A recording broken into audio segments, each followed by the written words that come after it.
Hello mga guys! So for today's video, samahan nyo kami mag-agit. So tumalo na nga dyan si Nornisa. Ay! So ngayon guys, malapit na kami Eme!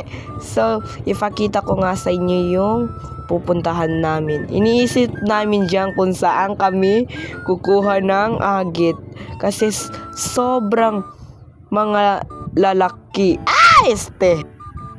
Joke. Kasi sobrang tataas ng mga nyug dito kaya nagpanagaw na kami. Kaya ayun na nga si Shaira, atak na atak sa kabanagonay. Feel ko nagugutom na yan. Eme! Hay, sa wakas nakarating din kami sa Banagawa ng Agit. Tapos may nakita ako ditong baka. Para bang kakainin ako. Sabi ko, atras. May sibak ako dito. Kung ayaw mo mamamatay. Ngayon, dali-dali na nga ako pumunta sa kila Nornisa dahil manananggaw na sila ng agit. Hindi ako makahabol. Kaya fast forward dito. Goodbye na!